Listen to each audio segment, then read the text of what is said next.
you feeling? Everybody good?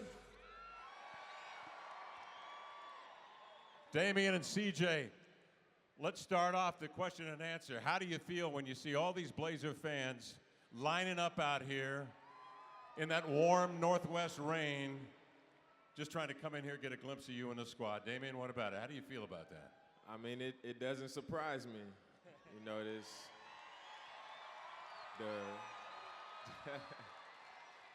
the fan support here has been amazing since I've been here and long before I came to Portland. But each year it seems like they take it up a level, you know, and for them to be standing out in the rain just for Fan Fest, excited to see us, it means a lot to our team. CJ, what about? Yeah, I think he hit it right on the head. I think we have the best fans in the NBA, and I don't just say that. Yeah. I mean it, and it shows. It shows through wins, it shows through losses. They're loyal, and they support us through our ups and downs, and we're thankful for it. Dame, you talked about the fans taking it up a level. Every year you've been here, it's been better, but I think it's because you and CJ have taken your play up a level every single season.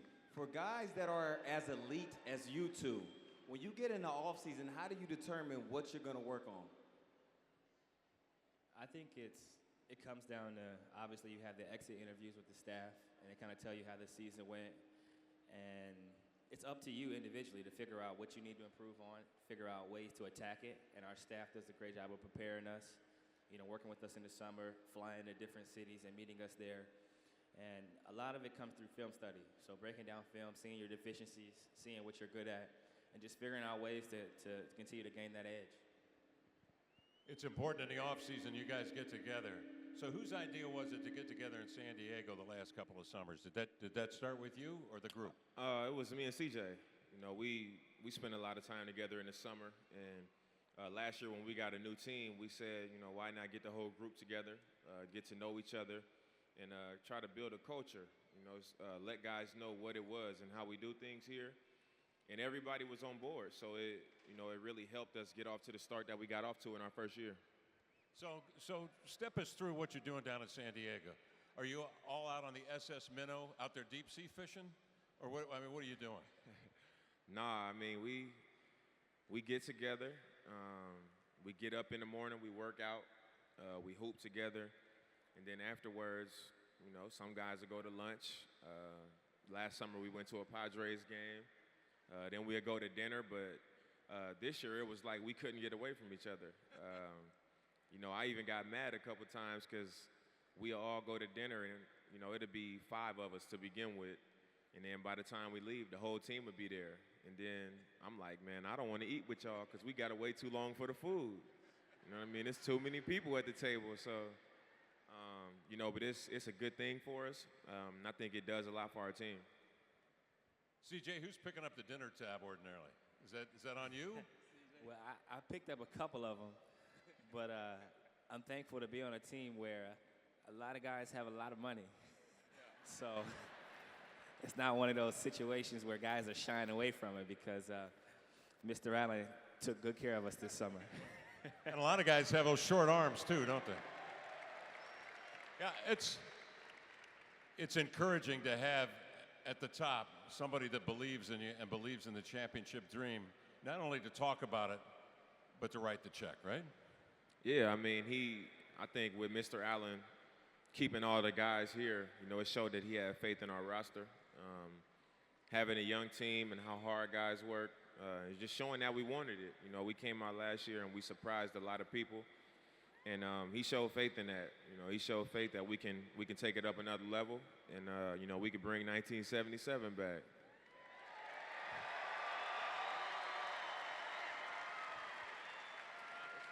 You know, it's easy for ownership to take care of you guys because Kevin and I were watching you this past week in training camp, and although you're taken care of, y'all work like you don't know where your next meal's coming from. Where do y'all get that type of work ethic from? I think it just stems from how we were raised and what we come from. You know, Dame being from Oakland, me being from Canton, Ohio, having to go to a small school, nothing was ever handed to us, you know. So in our minds, you know, I always tell my brother, tell my family, I work like I'm broke, even though I'm eating. And that's just my mindset. You got to work like you have nothing and just continue to strive for more and always want more and continue to be hungry, because I know what it was like when I didn't play. I know what it felt like, and I know there's somebody out there trying to take what I have, and I got to provide for mine. I ain't going to let nobody take that. Well, CJ, you coming off the most improved year, and I know if I ask you to tell us all a little bit about each of your players, you can do that. But I want you, if you could pick one guy who has shown you stuff, whether it's been in training camp or it's been throughout the summer, if you had to pick one guy who could mimic some of the stuff you did and maybe not getting the most improved, but who you would select as the most improved guy, who would that be?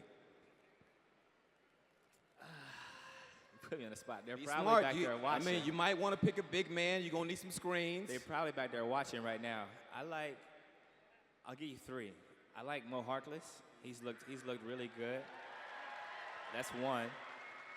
Myers has looked really good. Obviously, he hasn't played fives yet. He's looked really good.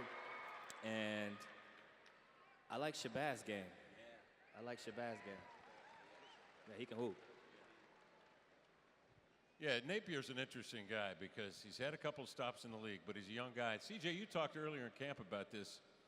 Somehow the league sometimes will put you into a box. They'll label you a certain way, and it's hard for players to break out of that mold sometimes. But when you have the opportunity in a system like this and a culture like this and a coach like this in Terry Stotts, boy, you can become a different player, can you not? And you've experienced that a little bit, right? I mean, I think that's absolutely it. You know, you look around the league and, you know, he's been on teams where they had a guy in Miami and Goran Dragic that they just gave $95 million to. So they have to play him. So it's hard for you to find a place for him. And then you go to Orlando and you got a lottery pick that they just got. So it's tough to find a place for him. So, you know, he's landed with us on his third team, you know, with a great organization, a great coach. And it's obvious the ability that he has. You know, he's pushed us all week in camp. And I think it's his time. You know, I think he'll do well here. CJ, speak to that if you would because I think that's something that the fans don't realize about when you try to create a career, when you're a young player, how important it is to have a system that allows you to kind of experiment a little bit and grow within the system and not give up on you too soon. Yeah, I think Coach Terry does a great job of not only developing talent, but giving you a chance to be who you are. Like I said before, in this league, you get stuck on the wrong team, you get stuck in the wrong situation, they'll put you in a box, they'll tell you what you are and kind of label you. I think Coach Terry gives you a bit of creative freedom. He allows you to play through mistakes. He allows you to grow. And if you work on your game in certain areas, like for instance, Mason's working on his jumper. He's making shots. And Coach isn't telling him not to shoot. He's telling him continue to shoot, continue to work on that because that's going to help us. Whereas some coaches may tell you, you're already great at X, Y, Z, so don't worry about A, B, C. The coach gives you that freedom to continue to develop, to continue to get better. And a lot of guys have career years playing with Coach, and there's a reason why. I want to hear from both of you guys on this because you have a very unique relationship. A lot of times in the NBA, professional sports in general, you don't see two guys of your caliber who get along as well off the court as you do on the court. And I think it speaks to both of you. Dame, you were the established leader, but you allowed a guy like CJ to show his game and also join you there. And CJ, you didn't back down, and in a respectful way, you guys had healthy competition. Can you tell us a little bit about how you got your relationship to where it is now? Well, I always say we knew each other before we were teammates. A mutual friend of ours kind of exchanged numbers for us, and I was in contact with him while I was still in college. When I was going through my injury, when I fractured my foot the first time, I was hitting D up. I was like, yo, you know, what kind of rehab can I do? How long was the process for you? How long did you have the boot on? Just kind of small talk about the injury, and then just asking him questions about how he transitioned from small school to NBA. And I would just always tell him, thanks for killing, because if he would have played poorly, they wouldn't have drafted me, for one. And for two, the next guy, you know, that comes after us wouldn't get that same chance. So, I mean, we were friends before basketball. It just so happens that we got drafted to the same team. But when you have that friendship outside of athletics, obviously you need to get along with your coworkers. But we were friends before. It makes it an easier transition. And you add that with the fact that our families get along, like everybody gets along well, and they spend, like our moms spend time together. You know, it makes the situation a lot easier. Everything that he said, I think, first of all, they bring us here to try to win championships. And that's something that you can't do on your own. You know, you're going to need other guys to, you know, put their best foot forward, and you're going to have to give them that opportunity to do that if you want to be a winner. So, you know, I needed them to get where we need to go. And second, you know, hating on people ain't going to get you nowhere. And it's not going to do what this organization needs us to do. So, beside the fact that we're friends off the court, and I want to see him do well, and he wants to see me do well. As talented as he is, and as talented as I am, and as talented as the guys we have on our team, you know, if we put our heads together and put our game together, you know, we'll accomplish much more than if we're in competition with each other. So, you know, it's only one way that I know, and it's only one way that he know, and that's to coexist, care about each other, and, you know, we going after the same goal. You know, so much of this game is momentum as an organization, obviously. Now, let's go back about a year. So you had the 51 wins. We know 4/5 of your starting lineup depart. People are picking you to win 25, 26 games. You obviously are not listening to the chatter, you two, because you know it's a long season. You can't listen to the chatter. You got to unplug. But you got a lot of new folks that you've signed in the last summer as well as you go to camp. Tell me about what your thoughts this time last year. Where was your head this time last year? I mean, I felt back in my natural habitat. Being a small school player, not getting recruited in high school that much. Once again, everybody was saying, oh, they'll win 23 games. You know, they'll be in the rebuilding process. And, you know, they kind of just counted us out. And I think that was all we needed. It made us work harder. It made us want to do the opposite of what they said we would do. And, you know, we put our time in. We stayed together. You know, we kept a common goal. You know, we wanted to stay with the process and find a way to win games. And that's what we did. And I know, CJ, that was an opportunity for you because of the injuries, the way that the playoff time came, and you stepped up. I mean, that was big. Yeah, it was huge for me because the organization kind of showed trust. They showed faith, you know, letting, you know, 4 out of 5 starters go, allowing me to play more minutes, allowing me to play backup point guard, and allowing a lot of other guys who hadn't had opportunities before to be full-time starters or full-time rotation players. I think it was a step in the right direction. They gave us a little leeway. They gave us a little, you know, room to grow. And I think guys stepped up and showed, like, hey, I'm here to stay, and I'm going to continue to get better. And I'm just thankful for the opportunity because, as I said before, you know, you got 3 years to prove yourself in this league, and then the question marks come. So I'm thankful that I was able to play before it was too late. Kevin, we might need tomorrow when we get on air, talk about all the stuff these guys can't do and won't do so that they want to prove us wrong as well. Because it seems like we're not doing that. Okay, we're not doing that. We're not doing that. We're not doing that. Don't ever play yourself. Don't ever play yourself. Oh, man. Well, a lot of people did that last year, and you guys got some new additions this year. We're going to get a look at them here in a few minutes. In what ways do you see some of the new guys, the key pieces, helping make your jobs easier? I think you start with Evan Turner, you know, adding another playmaker, another ball handler, a vet in the league. He's been around. He's been on good teams, bad teams. And I think that's going to help us, you know, take pressure off myself and CJ having to make plays. I think we'll get higher quality looks. And he'll make our team better just with his experience and what he could bring to the table. And then you look at Shabazz being another playmaker, a guy that can knock down shots, another solid point guard, and Festus, a rim protector, a guy that could catch in the paint and finish. We brought some pieces in that could really help our team. You know, I don't think it'll be anything extremely noticeable, but it's a lot of guys that's going to bring to the team and make us better. The road record last year, the 16 wins, was the fewest road wins among the playoff teams. You're still able to make it in the playoffs with the 44 wins. So let's talk about improving on the road, because you came on in the second half of the season. I was talking to Brian Wheeler, the longtime radio voice of the Blazers, and he was saying, you know, I was asking him about the turning point of the season. He says he thought it was after that loss at Philadelphia when you got beat bad by a 10-win team. You remember that. CJ, you remember that as well. You come back, you win a game on the road. I think it was against Washington. Then you come home, you go 12-2 from that point on. You claw your way back to 500. What was the turning point? Did you like flip a switch after the Philly game and said enough was enough? What happened there? I think in that trip, in the Philly trip, we started the trip off well. We won a few games. We shot the ball well, and we thought it was just going to keep going that way. You know, and then we had Philly, who were at the bottom of the league, and they came out and they blew us out. And, you know, that was kind of one of those moments where we came in the locker room like, man, you know, who do we think we are? You know, we got to believe in a certain thing and play a certain way to give ourselves a chance to win. And once we realized that, you know, we got our minds right. We got a big win the next night in Washington. And then, you know, from that point on, it was like we stayed true to what we needed to be true to win games. Was it a defensive thing where you just said, look, we got to play better defense. This is ridiculous. Was that it? Yeah, I think Coach sat us down, kind of broke down where we were at defensively compared to the rest of the NBA and where we needed to be to make the playoffs.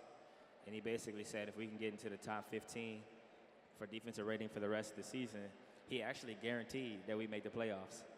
And we were looking at him like, we're like 8, 9 games under 500, and he's guaranteeing that we're going to make the playoffs if we get there. So we might as well try it. What's the worst that can happen? And we made that mark. We got into the top 15 for the last, you know, second half of the season. I'd say right around All-Star break and on.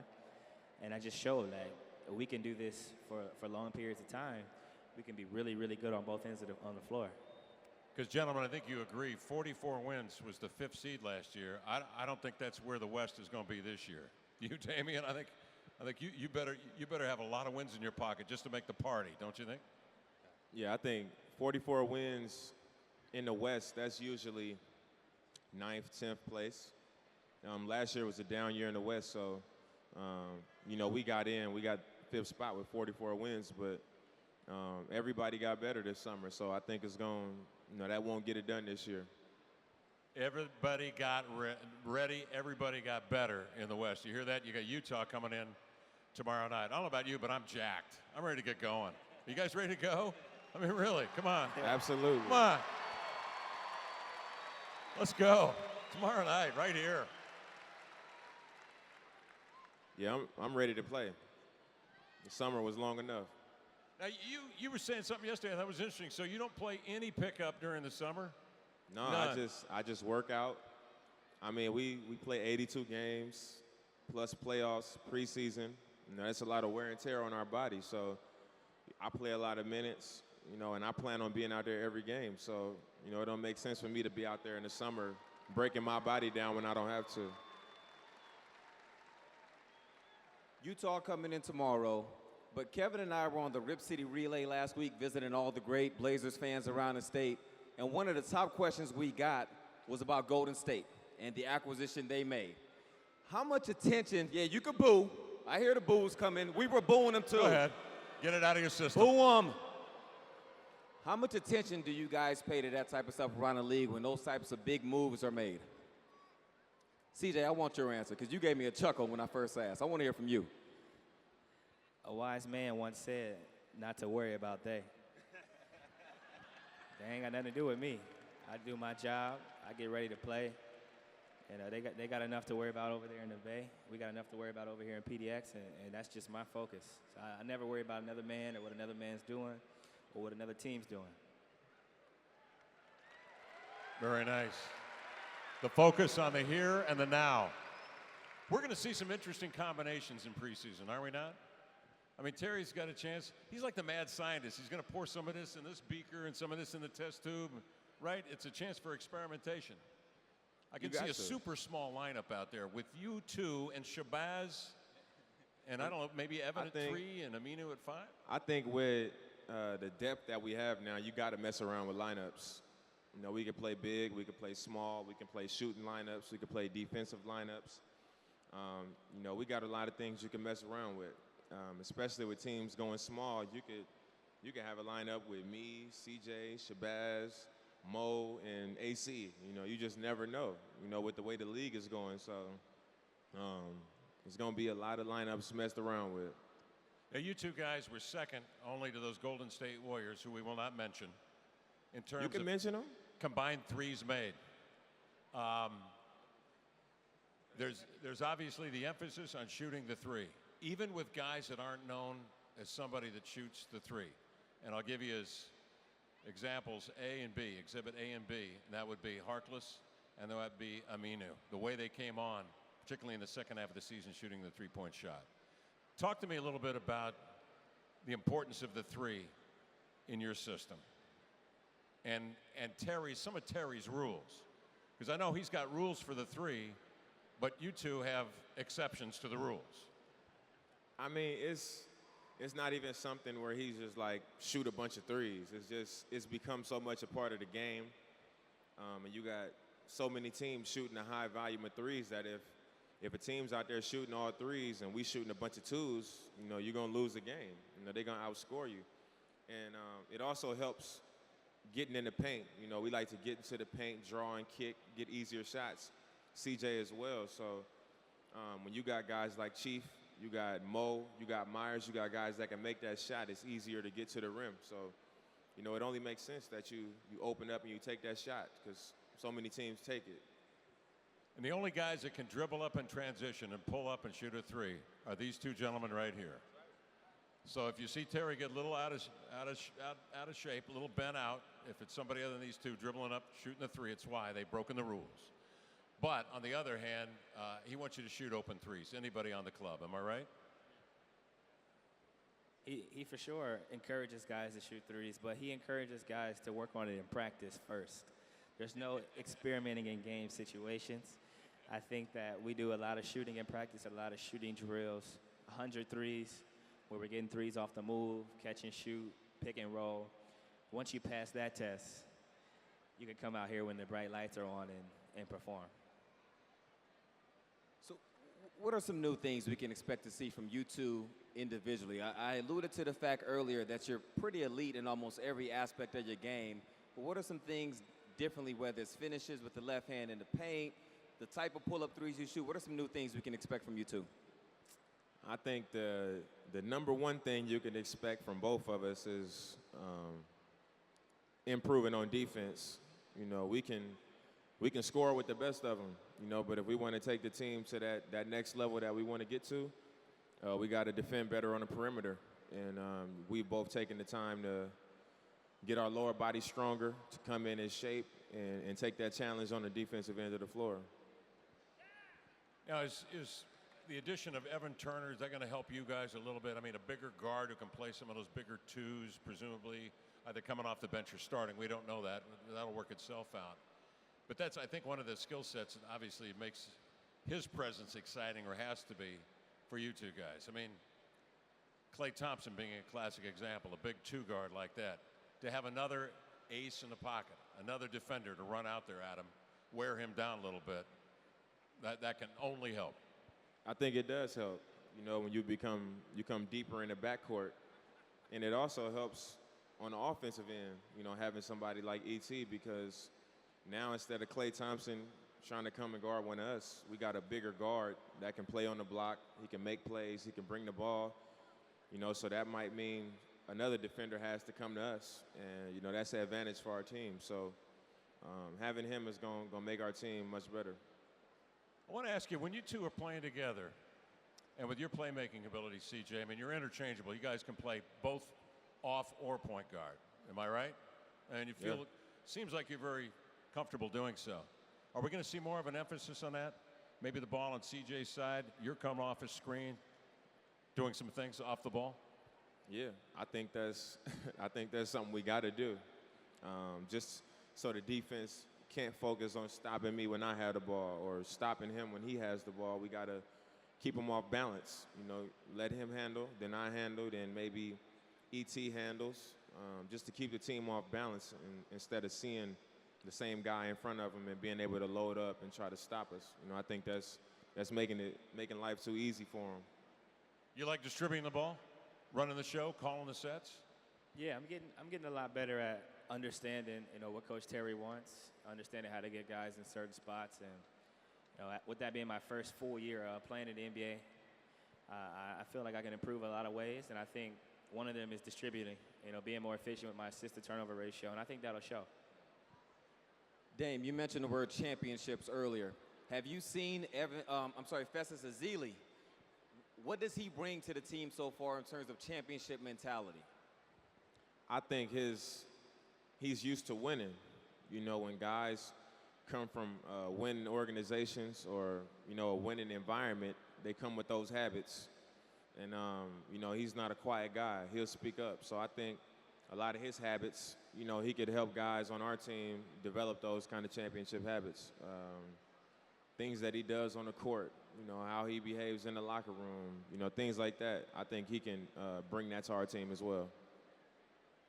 Final question. What is it about your upbringings that have made you successful professionals? Not just at basketball, but I'm just talking about professionals as being young men who give back to the community and so forth. We have so many kids here that obviously want to aspire to be great ball players. We know that a very small number are going to play at an elite level like NCAA D1 or even into the pros. I mean, it's a long shot. So the special sauce, what's the recipe for the kids sitting out here? What is the special sauce? I think it just goes to the backbone of your family. For me, it was my mom. She was the one who kind of raised me, to do things the right way, to treat people the way you want to be treated. And then you need that close bond with a sibling, and it was my brother. He helped me, he kind of showed me, what not to do and what to do, how to be a leader, how to do your homework on time, how to walk a certain way with a certain amount of swag, how to knock down threes. You needed those people in your life early to kind of mold you. So then when you get to this level, you remember exactly what you went through. You remember how you got to this point. You remember the struggle. And I think that's one of the things my family has done for me is always teaching me the importance of giving back and the importance of remembering exactly where you come from. And that's Canton, Ohio. And a lot of people don't make it to this point from Canton, Ohio. So I have to be thankful and give back when I can. I think, just being a professional in my upbringing, I grew up with a lot of cousins. So I had to learn how to share. I had to learn how to care about other people, want to see other people do well, and treat them how I wanted to be treated. I think in this profession you have, these guys holding the camera. You got security, you got janitors, you got managers, and they don't all make the same kind of money that we make, but still having the ability to treat them the way that you want people to treat you, having teammates that they know you want to see them do well, so they do the same thing for you. And also just giving them my everything. I had a family that I gave them everything that I had as a person, and they gave me the same thing, and that allowed me to grow up into a better man. And I think you do those same things in any profession. Your coworkers, the people that you spend the most time around, what you give to them, they reciprocate that. And that's something that I learned in my upbringing that I still use in my professional life now. Well, folks, you have two of the elite professional basketball players here. But more importantly, you have two very, very great, responsible young men representing the community, and you should feel great about that.